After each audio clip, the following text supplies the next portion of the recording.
नमस्कार दोस्तों, आज मैं आपके सामने लेकर आया हूँ एक संघर्ष की कहानी, जिसको सुनकर आपके अंदर एक नई ऊर्जा की लहर दौड़ जाएगा। तो आइए शुरू करते हैं आज के कहानी को।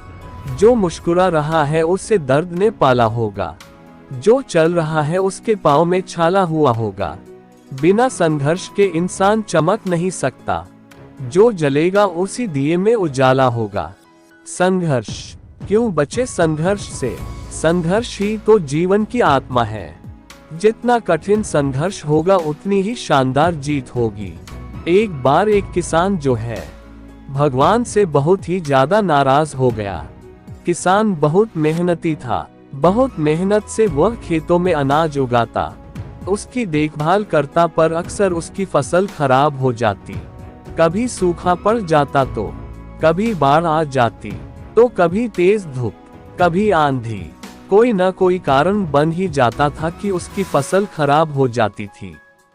एक दिन वह किसान गुस्से में आसमान की ओर देखकर भगवान से कहा, हे ईश्वर, आपको तो लोग सर्वज्ञाता मानते हैं, बोलते हैं कि आप सब जानते हैं, कहते हैं कि आपके इच्छा के बिना एक भी पत्ता नहीं हिलता, पर मुझे तो लगता है कि आप छोटी सी छोटी बात भी नहीं जानते। आपको तो ये भी नहीं पता कि खेती बाड़ी कैसे करते हैं। अगर आप जानते होते तो हर समय जो बाढ़, आंधी और तूफान आते हैं वो कभी नहीं आते। आप नहीं जानते कि कितना नुकसान उठाना पड़ता है हम किसानों को। यदि आप मेरे हाथ में ये शक्ति दे दे कि जैसा मैं चाहूँ वैसा मैं मौसम कर दूं, फिर आप देखना मैं अन्न के भंडार लगा दूंगा।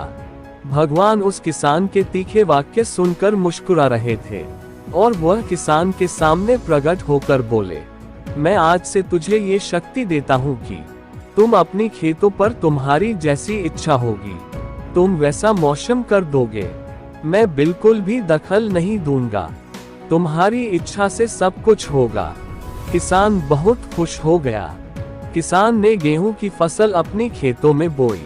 जब उसे लगा कि खेतों को धूप चाहिए तो खेतों को धूप मिले, जब पानी बरसना चाहिए तभी पानी बरसा। आंधी, तूफान, बाढ़ कुछ भी उसने अपने खेतों पर आने नहीं दिया। किसान के खेत में इस वर्ष ऐसी फसल हुई जैसी कभी नहीं हुई थी। हरी भरी लहलहाती फसल। मन ही मन वह बहुत खुश हो गया और सोचने लगा, अब सबूत के साथ दिखाऊंगा भगवान को कि इसे कहते हैं शक्ति का सही उपयोग। मेरी सफलता देखकर उन्हें अपनी नियम जरूर बदलने पड़ेंगे। कुछ दिन गुजरे, फसल काटने को तैयार हो गए। किसान बहुत उत्सुकता के साथ फसल को काटने लगा, पर जैसे ही उसकी नजर गेहूं की बालियों पर गया तो उसने अपना सिर पीटने लग गया और वह रोने चिल्लाने लगा। गेहूं की एक भी बाली के अंदर गेहूं का दाना नहीं था, सारी बालियां अंदर से खाली थी। किसान बहुत दुखी हो गया। उसने भगवान को रोते हुए फिर पुकारा, हे प्रभु, तुमने ये मेरे साथ क्या किया? क्या तुमने मुझे कोई सजा दी? भगवान बोले, पुत्र, ये तो होना ही था। तुमने पौधों को संघर्ष करने का मौका ही कहाँ दिया? ना तो तुमने उन्हें आंधियों से जूझने दिया, ना तेज बारिश को सहने दिया और ना ही धूप में तपने दिया। एक भी चुनौती का सामना तुमने उन्हें नहीं करने दिया, इसीलिए सारे पौधे अंदर से खोखले रह गए। जब आंधी, तूफान, तेज बारिश और धूप पड़ती है तभी ये पौधा अपने अस्तित्व को बचाने के लिए संघर्ष करते हैं और इसी संघर्ष से एक बल पैदा होता है जिसमें शक्ति होती है, ऊर्जा होती है, और यही ऊर्जा पूर्ति तेरे गेहूं के दानों की तरह जो नहीं फूटी। तूने उन्हें कठिन परिस्थितियों से गुजरने ही नहीं दिया जहां उनके अस्तित्व का जन्म होता।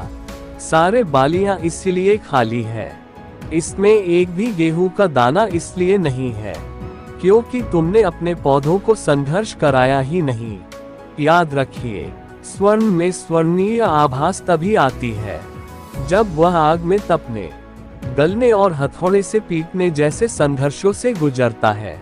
कोयले का टुकड़ा हीरा तभी बनता है जब वह उच्च दाब और उच्च ताप की मुश्किल परिस्थितियों से गुजरता है। इसी तरह यदि हमारी जिंदगी में कोई संघर्ष ही ना हो, कोई चुनौती ही ना हो, तो हम भी गेहूं की बालियों की तरह खोखले रह जाएंगे। कोई अस्तित्व नहीं होगा हमारा।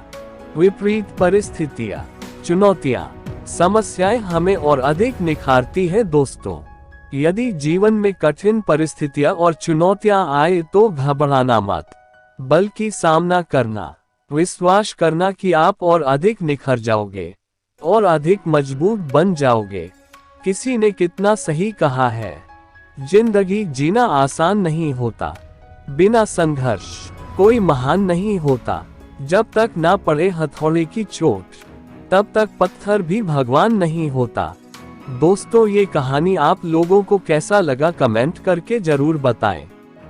अगर वीडियो पसंद आए तो चैनल को सब्सक्राइब और वीडियो को लाइक, शेयर और कमेंट्स जरूर करें। Thank you.